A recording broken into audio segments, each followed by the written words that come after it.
Innal hamdalillah nahmaduhu wa nasta'inuhu wa nastaghfiruh wa na'udzu billahi min shururi anfusina wa min sayyiati a'malina may yahdihillahu fala mudilla lahu wa may yudlil fala hadiya lahu. Asyhadu an la ilaha illallah wahdahu la syarika lahu wa asyhadu anna Muhammadan abduhu wa rasuluh alladzi la nabiyya ba'dah.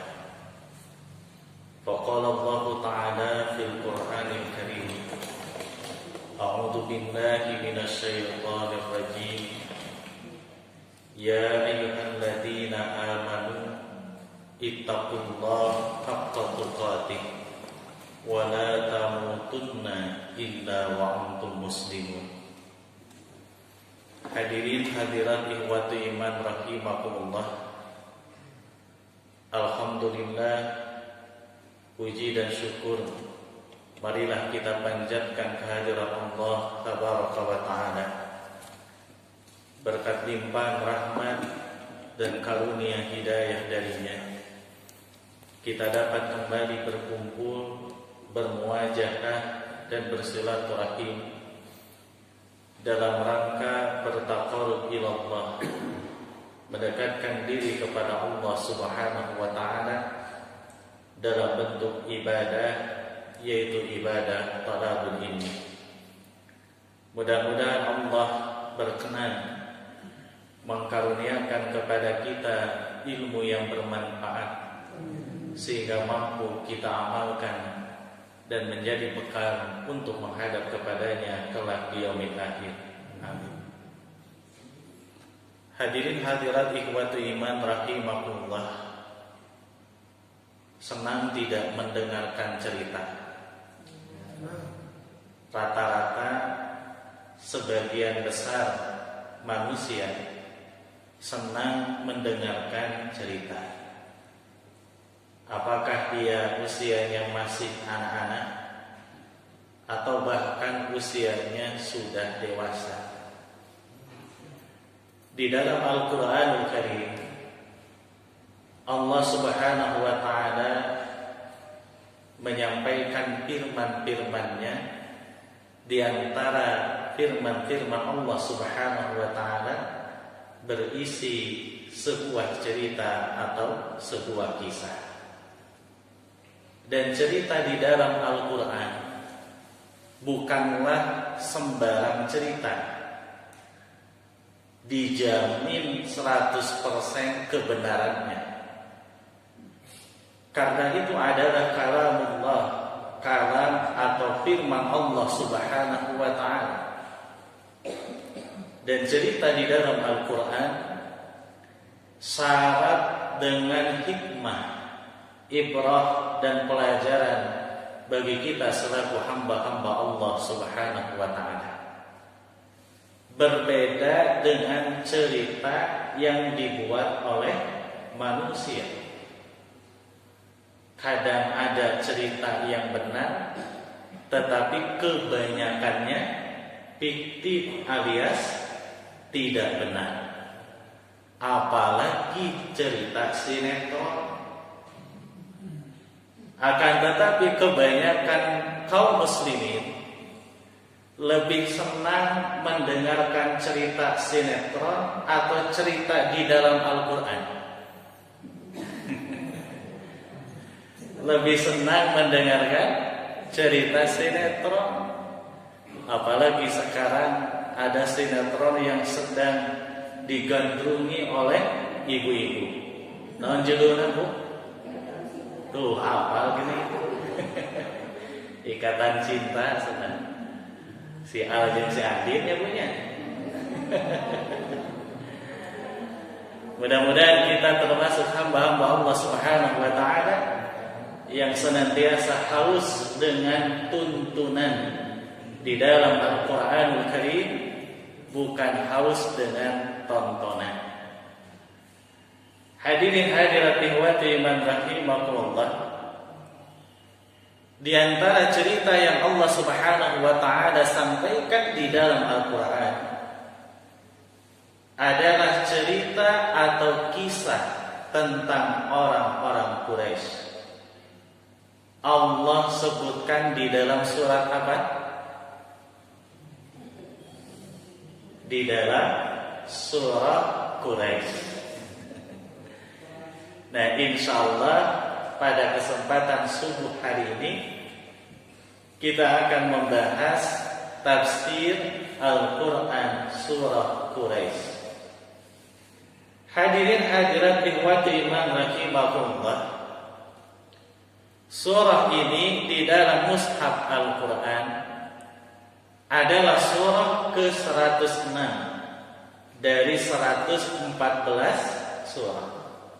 Jadi nomor surahnya yaitu ke-106. Disimpan oleh Allah Tabaraka wa Ta'ala setelah Al-Quran surah Al-Fil.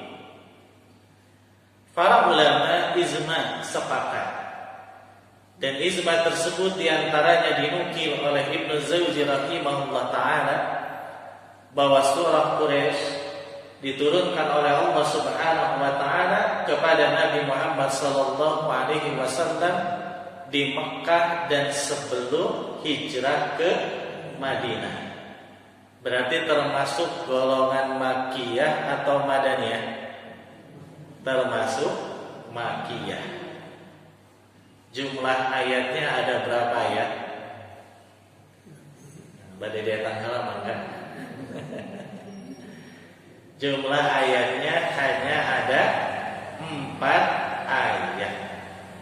Jadi jumlah ayatnya sedikit, hanya 4 ayat. Adapun nama surah di kalangan para ulama disebut dengan 2 nama. Yang pertama yang paling masyhur dinamakan dengan nama surah Quraisy. Dan kalau kita buka di dalam Al-Quran, menurut sebagian ulama, kalau tidak salah, lafaz Quraisy hanya ada 1 kali disebutkan di dalam Al-Quran, yaitu ada di dalam surah yang sedang kita bahas. Yang kedua juga dinamakan dengan nama surah Li'ilafi Quraisy.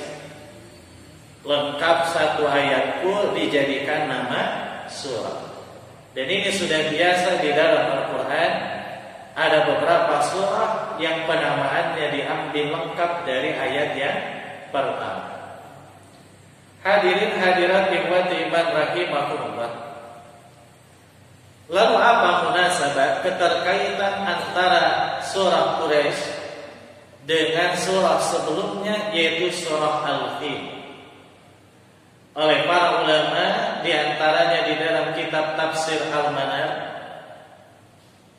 juga di dalam beberapa kitab tafsir termasuk tafsir Ibnu Katsir, dijelaskan di dalam surah Al-Fil Allah Tabaraka wa Ta'ala menjelaskan tentang kemahaagungannya di dalam menjaga dan melindungi Ka'bah. Dibuktikan ketika Abrahah dan pasukannya yang disebut Ashabul Fil, pasukan bergajah. Kenapa disebut pasukan bergajah? Karena sebagian tunggangan yang dipakai oleh mereka adalah gajah, meskipun tidak banyak. Ada yang menyebutkan hanya 6 ekor gajah, ada juga yang menyebutkan 11 ekor gajah. Sisanya adalah ratusan pasukan manusia. Nah, ketika Abrahah dan pasukannya masuk ke kota Mekah ingin menghancurkan Ka'bah, akan tetapi justru oleh Allah Subhanahu wa Ta'ala mereka lah yang dihancurkan. Alam yaz'al kaidahu fi tadlil. Bukankah Allah telah menjadikan kaidahum, tipu daya mereka, fi tadlil. Kalimat tadlil dari lafaz dolalun artinya tersesat. Bapak-bapak dan ibu-ibu, kalau bepergian ternyata sebelum sampai ke tempat tujuan tersesat, sampai tidak ke tempat tujuannya? Tidak sampai. Maka diterjemahkanlah fi tadlil itu sia-sia. Jadi tipu daya Abraha dan pasukannya tidak tercapai alias sia-sia. Nah, di dalam Al-Quran surah Quraisy, Allah Tabaraka wa Ta'ala mengingatkan tentang berbagai nikmat karunia yang Allah gelontorkan bagi orang-orang Quraisy. Di antaranya Allah menurunkan pertolongan dari pasukan bergajah.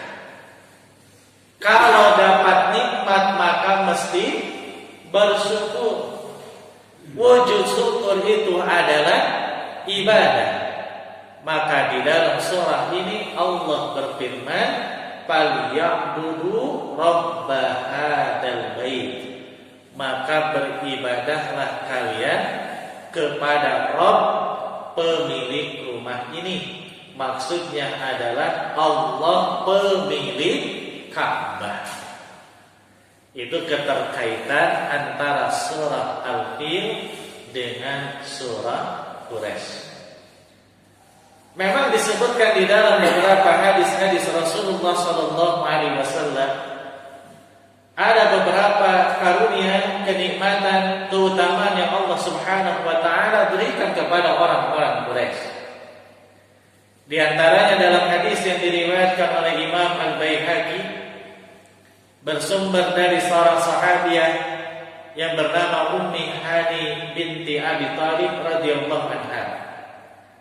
Dalam hadis itu disampaikan oleh Rasulullah sallallahu alaihi wasallam bahwa Allah telah mengkaruniakan beberapa hal kepada orang-orang Quraisy.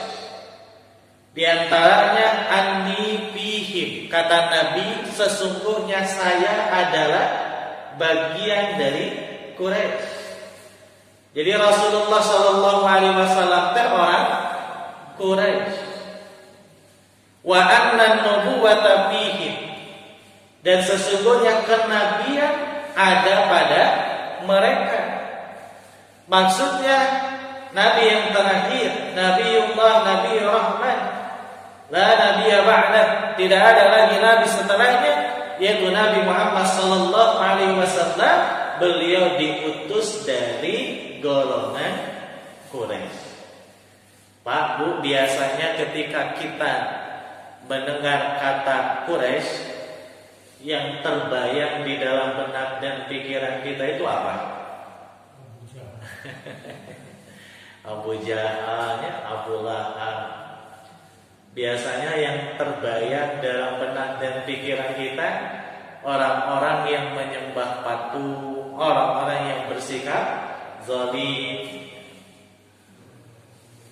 Padahal tidak semua orang-orang Quraisy demikian. Meskipun ada dan banyak di antara mereka yang demikian. Bukankah Nabi Muhammad SAW beliau adalah orang Quraisy?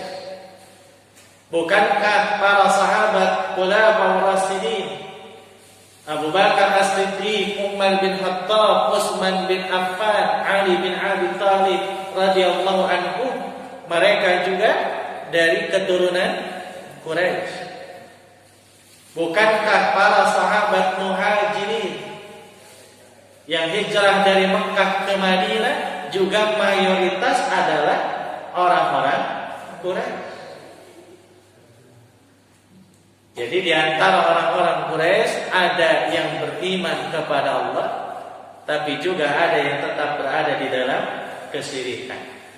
Mereka disebut musyrikin Quraisy. Seperti halnya tadi disebut Abu Lahab. Abu Lahab ini masih ada hubungan nasab dengan Rasulullah Shallallahu Alaihi Wasallam, yaitu pamannya Nabi. Tetapi ia menolak dakwah Nabi, bahkan menjadi penentang dakwah Islam. Nama aslinya siapa? Abdul Uzza bin Abdul Muttalib. Abdul Uzza berarti budak atau hamba berhala. Uzza itu nama yang dipakai, dijadikan sesembahan oleh orang-orang Arab jahiliyah. Nah, hadirin hadirat wa iman rahimahullah. Lalu dalam hadis itu juga disebutkan bahwa keutamaan orang-orang Quraisy disebut oleh Rasulullah Sallallahu Alaihi Wasallam, mereka adalah pelayan atau pemelihara Ka'bah.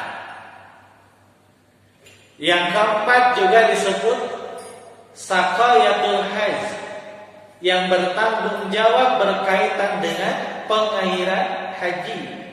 Maksudnya orang-orang yang menjamu, memberikan makanan dan minuman kepada orang-orang yang datang ke kota Mekah untuk melakukan ritual di depan Ka'bah. Itu dilakukan oleh orang-orang Quraisy. Lalu Allah juga menurunkan keutamaan kepada mereka, karunia kepada mereka, diberikan pertolongan dari pasukan bergajah.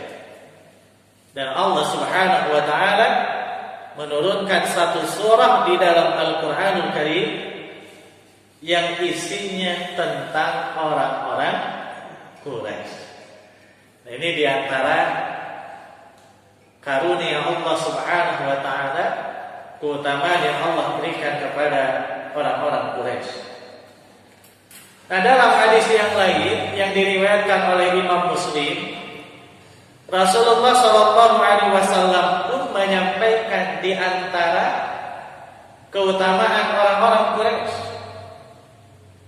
Kata Nabi, Inna Allah astafa Kinanah min walidi Ismail. Sesungguhnya Allah Subhanahu wa taala memilih Kinanah di antara anak atau keturunan Nabi Ismail alaihissalam. Wastofa Quraisyan min Kinanah, dan Allah memilih Quraisy di antara keturunan Kinanah. Wastofa min Quraisyin Bani Hashim, dan Allah memilih di antara keturunan Quraisy yaitu Bani Hashim, anak keturunan Hashim. Wastofani min Bani Hashim, dan Allah memilih saya, kata Nabi Muhammad sallallahu alaihi wasallam, di antara keturunan Hashim bin Abdi Manaf. Nah, dalam hadis ini oleh Rasulullah sallallahu alaihi wasallam disebutkan bahwa Allah memilih Kinanah di antara keturunan Nabi Ismail alaihissalam. Lalu Allah memilih Quraisy di antara keturunan Kinanah. Lalu Allah memilih Hashim bin Abdi Manaf di antara keturunan Quraisy, dan Allah memilih Nabi Muhammad SAW di antara keturunan Hashim bin Abdi Manaf. Yang dimaksud memilih di sini bukan dipilih jadi nabi dan rasul, karena tidak ada satupun keturunan Nabi Ismail alaihissalam yang diangkat oleh Allah jadi nabi dan rasul kecuali hanyalah Nabi Muhammad sallallahu alaihi wasallam. Lalu apa yang dimaksud oleh Rasulullah?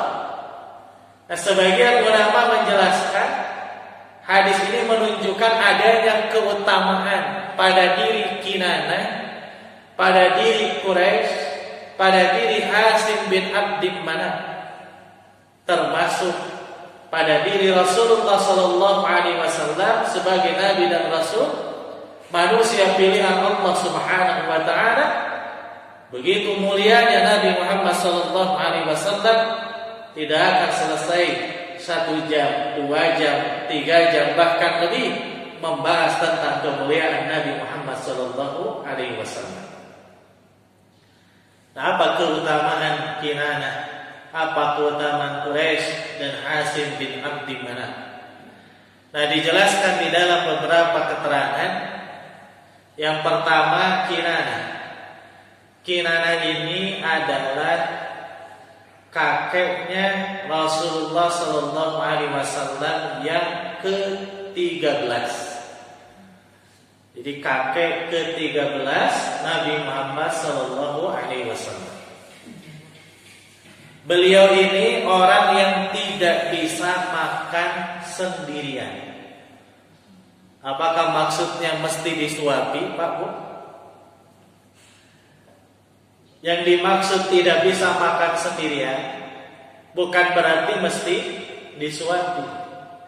Kinanah ini adalah orang yang apabila ia makan, maka mengumpulkan orang-orang lain, terutama orang-orang fakir dan miskin, berkumpul di rumahnya, lalu ia berikan mereka makanan yang sama yang dimakan oleh Kinanah. Berarti Kinanah ini adalah orang yang dermawan. Jadi hampir sepanjang umurnya dia selalu makan bareng, mengumpulkan fakir miskin, makan bersama, dan makanan yang diberikan sama dengan apa yang dimakan oleh Kinanah. Kadang diantara kita kajen mere oge mun aya sesa. Kalau Kinanah tidak, dia memberikan makan sesuai dengan apa yang dia makan. Dan Kinanah dikenal sebagai orang yang cerdas dan orang yang bijaksana. Lalu Allah memilih Quraisy di antara keturunan Kinanah. Kenapa memilih Quraisy? Di antaranya karena memiliki kekuatan dan kewibawaan. Lalu Allah Subhanahu wa taala memilih Hasim bin Abdi Manaf di antara keturunan Quraisy. Di antara kemuliaan keutamaan Hasim bin Abdi Manaf disebutkan di dalam beberapa riwayat, sama seperti Kinanah, ia adalah orang yang dermawan. Dan Allah memilih Nabi Muhammad SAW di antara keturunan Hasim bin Abdi Manaf. Hadirin hadirat ikhwati iman rahimakumullah. Tafsir ayat yang pertama. Jadi tadi baru muqaddimah tafsir, ya, baru pendahuluan. Tafsir ayat yang pertama, Allah Subhanahu wa taala berfirman, A'udzu billahi minasyaitonir rajim. Bismillahirrahmanirrahim. Li'ilafi Quraisy. Pada ayat ini terdapat berapa kalimat? Ada berapa kalimat, Pak Bu? Li'ilafi Quraisy. Berapa, Bu? Nah, ngaruh lagi. 2 atau 3? Ada 3 kalimat. Yang pertama li, yang kedua ilafi, yang ketiga Quraisy. Inilah hebatnya bahasa Al-Quran. Meskipun satu huruf, tetapi memiliki makna disebut al-kalimat. Dalam bahasa kita diartikan kata. Nah, oleh Allah Subhanahu wa taala diawali dengan li. Kata para ulama tafsir setidaknya ada 3 makna. Yang pertama li maknanya adalah karena. Sehingga terjemahnya li ila fi Quraisy, karena kebiasaan orang-orang Quraisy. Cipaku, ketika kita mendengar ungkapan demikian, bisa dipahami tidak maknanya? Kok ujuk-ujuk karena kebiasaan orang-orang Quraisy? Untuk memahaminya mesti ada kalimat penyempurna atau penjelasan. Nah, sebagian ulama mengatakan bahwa penjelasannya ada di surah sebelumnya, yaitu surah Al-Fil. Jadi Allah Tabaraka wa Ta'ala menurunkan nikmat karunia pertolongan kepada orang-orang Quraisy dari pasukan bergajah li'ila fi Quraisy, karena kebiasaan orang-orang Quraisy. Apa kebiasaan mereka? Tadi di dalam hadis disebutkan sebagai pelayan atau pemelihara Ka'bah. Itu diantaranya. Tetapi jumhur mufassirin, mayoritas para ahli tafsir menyebutkan bahwa kalimat penyempurnanya yang ada di dalam surah ini sendiri, yaitu ada di ayat selanjutnya, ayat yang ketiga.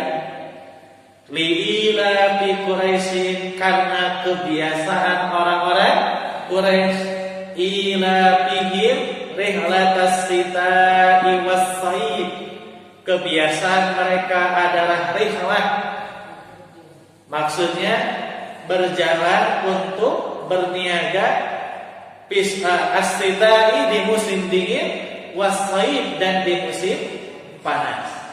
Falyabudu rabb hadzal bait, maka beribadahlah kepada Rabb pemilik rumah ini. Maksudnya Allah pemilik Ka'bah. Jadi kalimat penyempurnanya ada di ayat keberapa? Di ayat yang ketiga.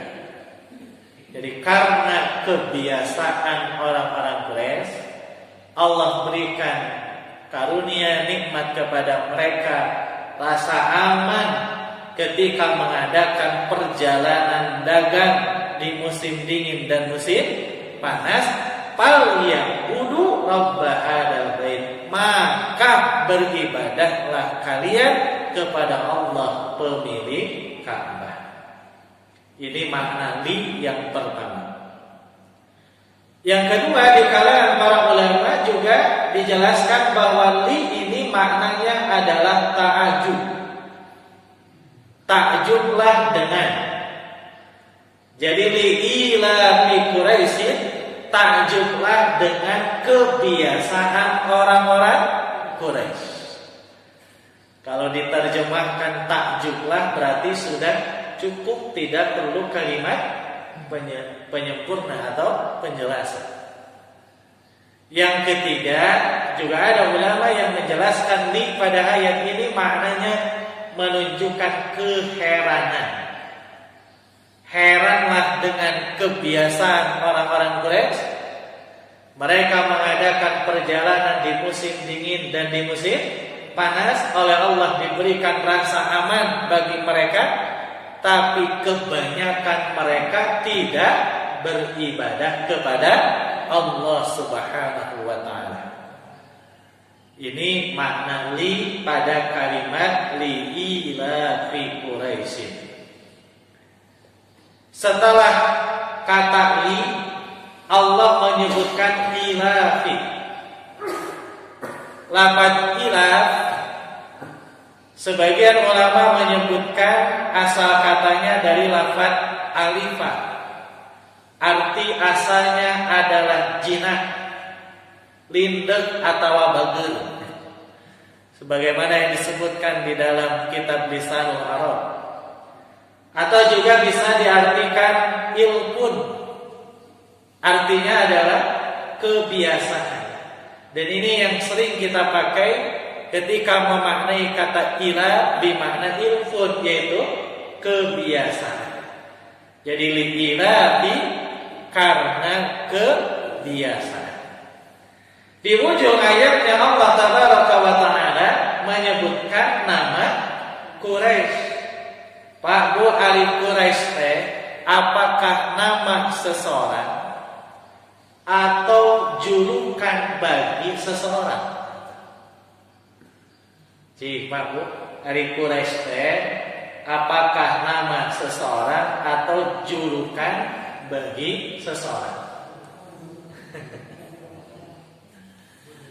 Nah ternyata kalau kita buka di dalam berbagai referensi, baik kitab-kitab tafsir termasuk kitab-kitab tarikh, Quraisy itu asalnya adalah julukan bagi kakek Nabi Muhammad SAW. Di sini ada yang bisa menyebutkan nasab Rasulullah SAW.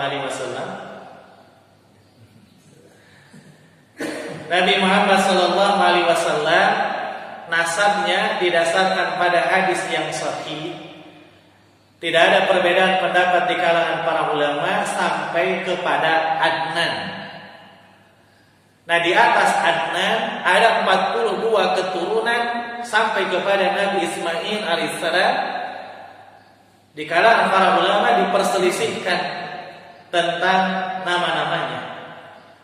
Jadi yang sahih dan menjadi ijma di kalangan para ulama, nasab Rasulullah SAW, nama-nama di atas Nabi Muhammad SAW tidak ada perbedaan itu sampai kepada Adnan. Adapun di atas Adnan ada 42 keturunan lagi sampai kepada Nabi Ismail alaihissalam. Itu diperselisihkan di kalangan para ulama tentang nama-namanya. Nasab Rasulullah SAW itu Muhammad bin Abdullah bin Abdul Muttalib bin Hasim bin Abdul Manaf bin Qusay bin Kilab bin Murrah bin Ka'ab bin Lu'ay bin Ghalib bin Bikhr bin Malik bin Nadar bin Kinana bin Huzaimah bin Mudrika bin Ilyas bin Mudar bin Nizar bin Ma'ad bin Adnan. Ada yang hafal? Insyaallah hafal ya sebenarnya. Nah, nama Quraisy itu kata para ulama adalah julukan bagi kakek ke-12 Rasulullah SAW yang bernama Nadhar bin Kinanah. Tapi juga ada sebagian ulama yang menyebutkan bahwa Quraisy itu julukan bagi kakek ke-10 Rasulullah SAW yang bernama Bikhr bin Malik bin Nadhar bin Kinanah. Dan versi lain menyebutkan dua-duanya benar. Nadhar bin Kinanah disebut Quraisy Akbar, Quraisy senior. Lalu dari Nadhar bin Kinanah punya anak namanya Malik. Dari Malik punya anak, dan di antara anak-anak Malik bin Nadhar bin Kinanah tidak ada satupun anak laki-laki kecuali Bikhr.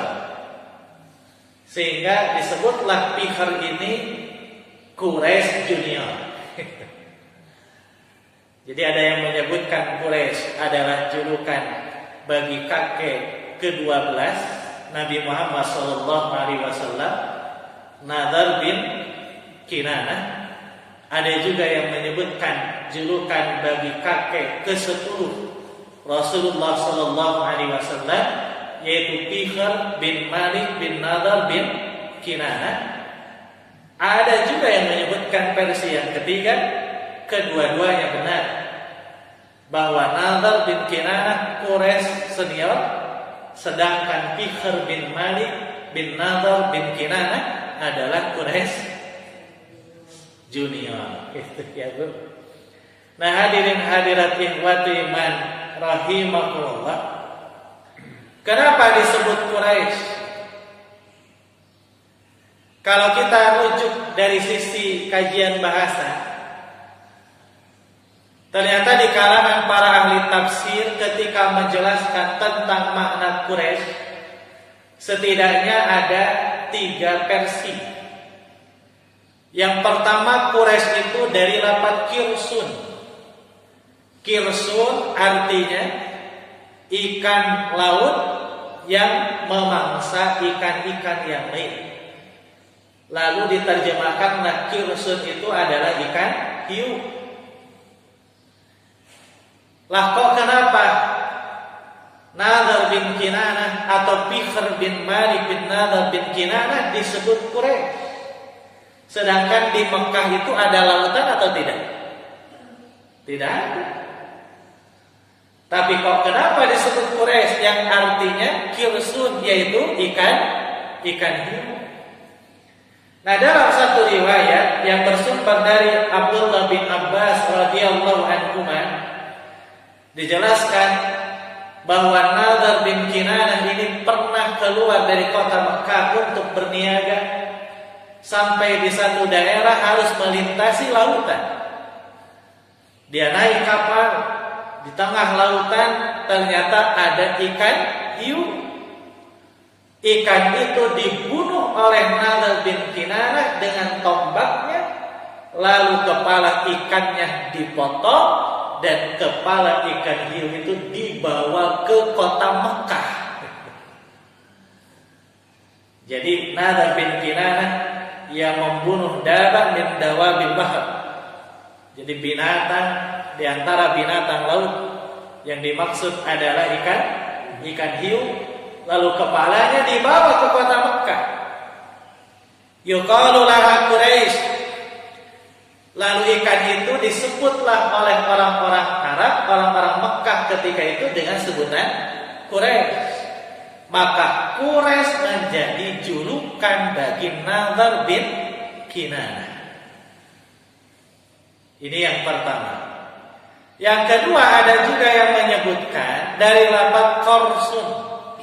Pami tadi mah di kasrah, kirsun artinya ikan hiu. Yang kedua ada yang menyebutkan dari lafaz kirsun. Katanya maknanya adalah malun, artinya harta. Kenapa disebut Quraisy? Karena memang orang-orang Quraisy memiliki kemapanan ekonomi dari perniagaan yang mereka lakukan. Nah, juga sebagian ulama menyebut bahwa Quraisy itu maknanya adalah at-taqris. Artinya adalah berkumpul. Ada juga yang menyebutkan maknanya adalah usaha. Jadi Quraisy disebut Quraisy menunjukkan adanya kekuatan dan kewibawaan. Itulah tafsir ayat yang pertama, li'ilafi Quraisy.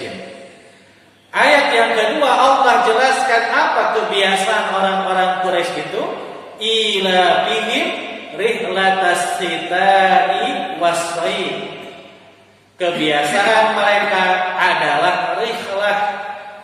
Kata rihlah arti asalnya adalah berjalan. Makanya kendaraan yang dipakai untuk bepergian juga bisa disebut ar-rahilah. Kendaraan yang dipakai bepergian disebut rahilah.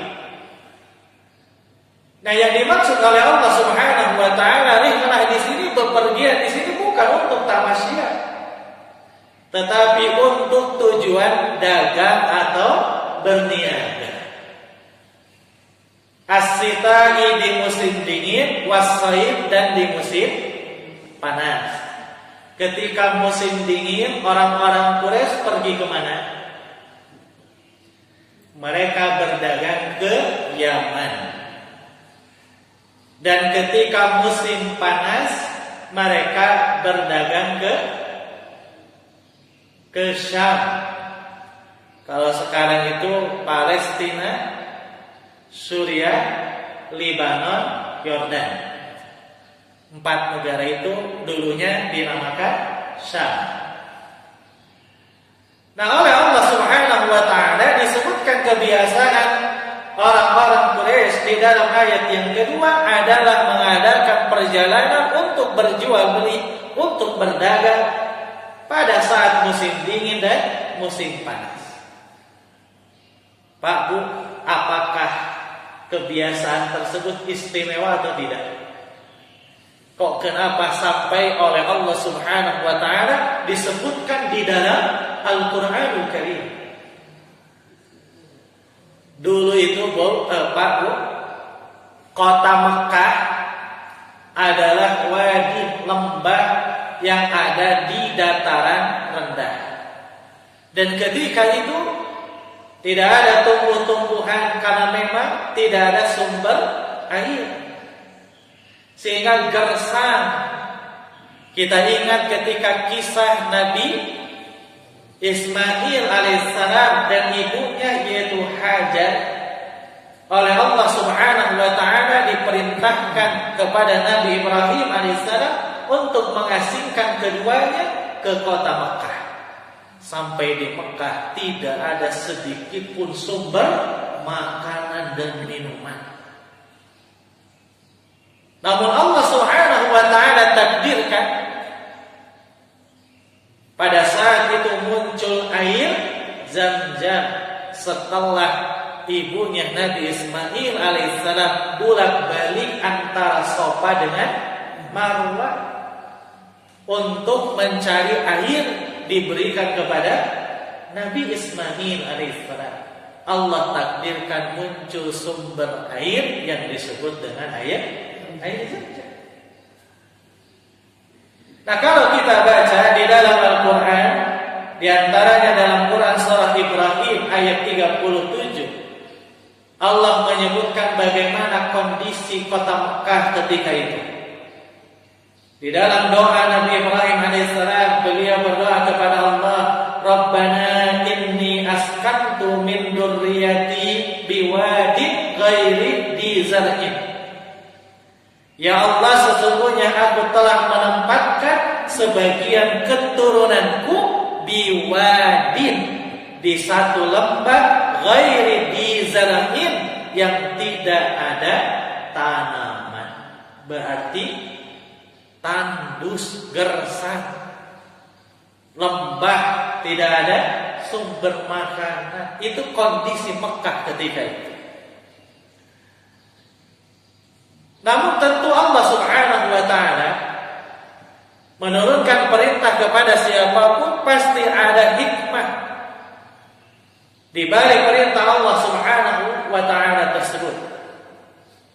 Dan ternyata betul luar biasa hikmah di balik perintah Allah Subhanahu wa taala kepada Nabi Ibrahim alaihissalam. Nah, kondisi kota Mekah ketika itu yang gersang, tandus, terus berjalan sampai beberapa tahun, belasan tahun kemudian, bahkan puluhan tahun kemudian. Namun berdatangan orang-orang ke kota Mekah, lalu di antara mereka berdiam diri di kota Mekah. Nah, ketika datang musim paceklik,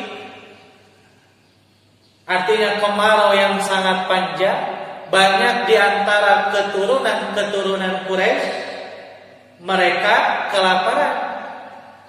Dan ketika mereka lapar, maka mereka membangun tenda di tengah padang pasir. Dikumpulkan istri dan anak-anaknya, lalu mereka berdiam diri di tenda tersebut sampai mati kelaparan.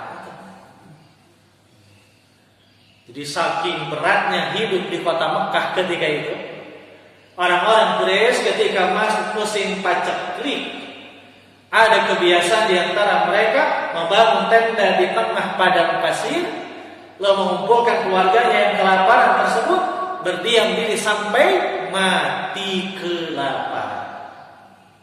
Nah, ketika itu ada kakek Rasulullah yang bernama Hasim bin Abdi Manaf. Berarti kakek keberapa?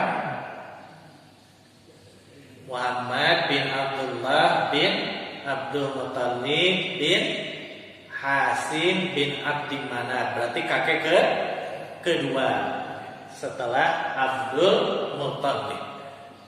Nah, Hasim bin Abdi Manaf mengumpulkan orang-orang Quraisy. Ini kebiasaan seperti ini nggak boleh diteruskan. Gak boleh dibiarkan.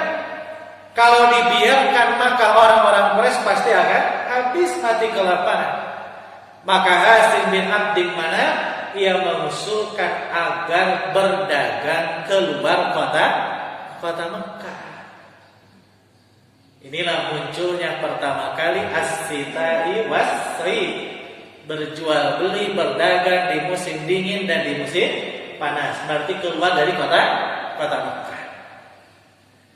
Yang menarik bukan ide untuk dagang atau jualnya, tetapi kata Hasim bin Abdi Manaf, silakan berjual beli, tetapi nanti hasil dari jual beli itu mesti dibagikan kepada orang-orang Quraisy yang miskin-miskin sampai mereka punya kekayaan yang sama dengan kalian.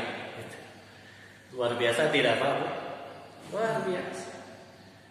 Jadi hasil dagangnya setelah dibagikan antara pemilik modal dengan yang jualannya, maka mesti dibagikan kepada fakir miskin dari golongan Quraisy, bahkan sampai mereka punya kekayaan yang sama dengan orang-orang kaya, orang-orang Quraisy. Ini yang luar biasa dari Hasim bin Abdi Manaf. Diurang boro-boro kitu Pak Bu.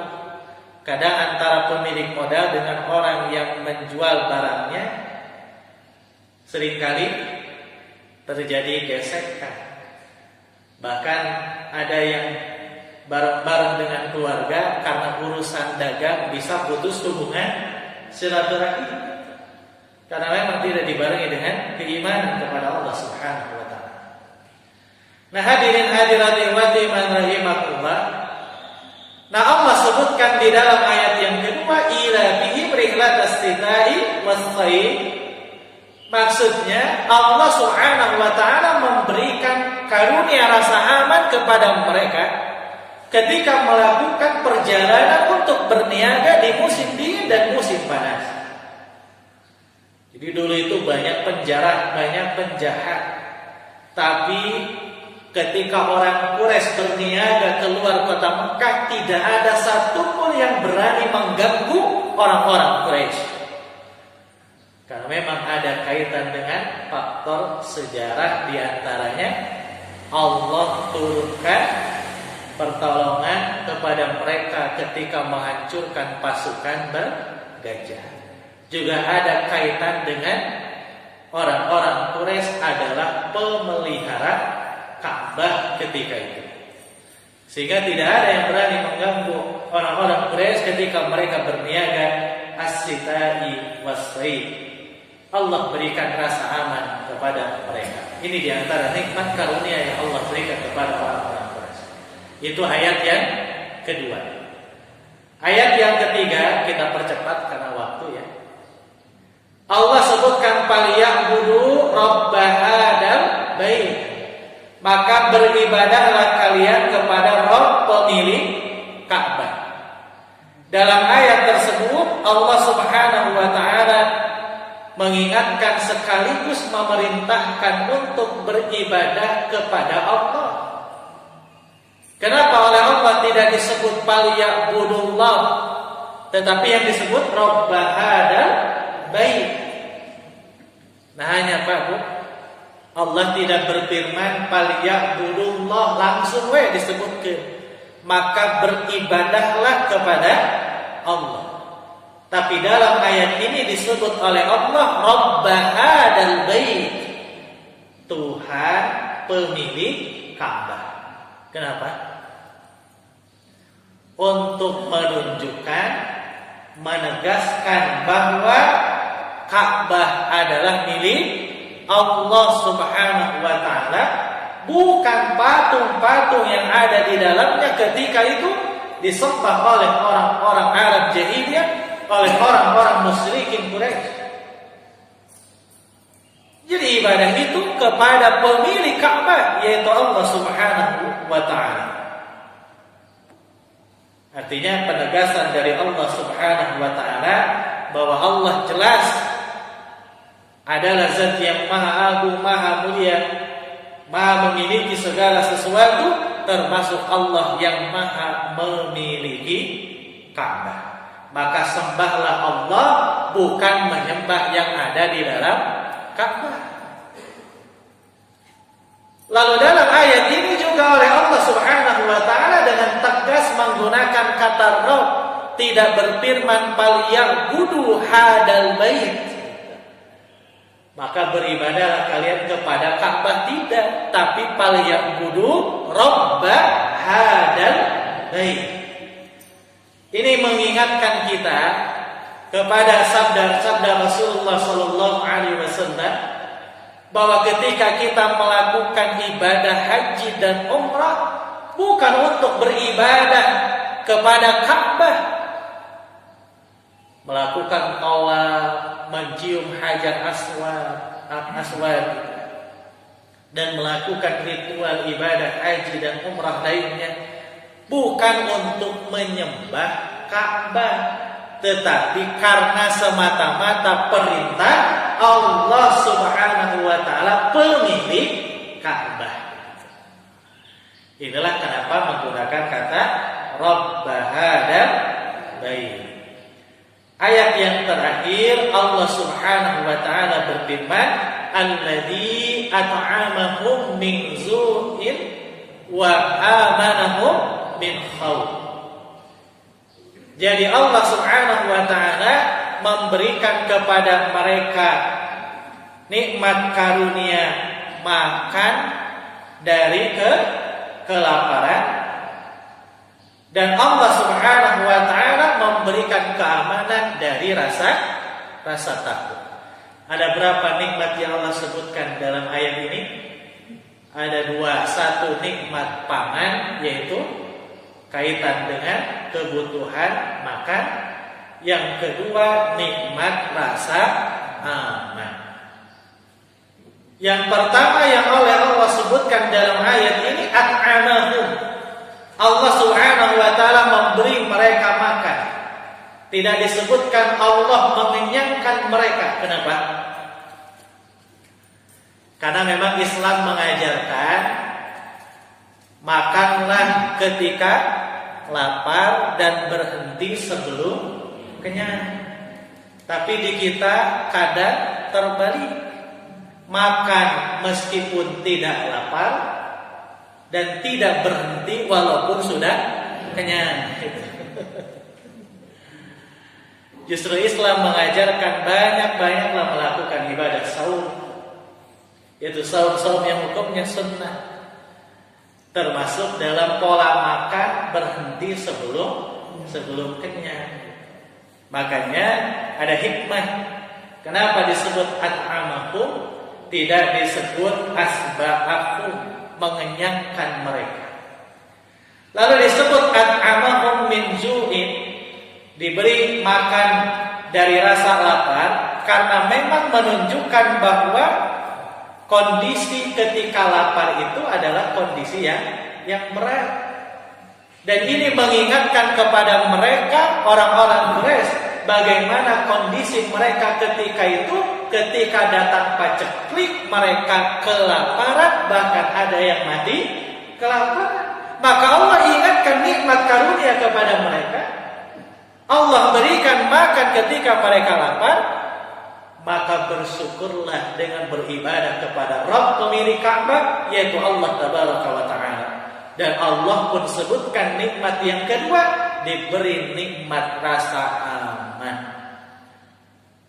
Tiada lain ketika Allah karuniakan berbagai macam kenikmatan, maka mesti bersyukur. Asyukru ala ni'amillah, bersyukur atas nikmat-nikmat Allah. Wujud syukur adalah ibadah. Hadirin hadirat ikhwati iman rahimahullah, itulah tafsir ringkas Al-Quran surah Quraisy, cerita yang Allah sampaikan di dalam Al-Quran tentang orang-orang Quraisy. Mudah-mudahan memberi pelajaran kepada kita. Di antaranya kita mesti bersyukur kepada Allah atas berbagai macam nikmat karunia yang Allah Tabaraka wa Ta'ala berikan kepada kita dengan beribadah kepada Allah Subhanahu wa Ta'ala. Mudah-mudahan yang singkat ini ada guna dan manfaat bagi kita sekalian, dan mudah-mudahan dapat menambah keimanan dan ketakwaan kita kepada Allah Tabaraka wa Ta'ala. Rabbana atina fid dunya hasanah wa fil akhirati hasanah wa qina adzabannar. Aqulu qawli hadza wa astaghfirullah li wa lakum. Wassalamu alaikum warahmatullahi wabarakatuh.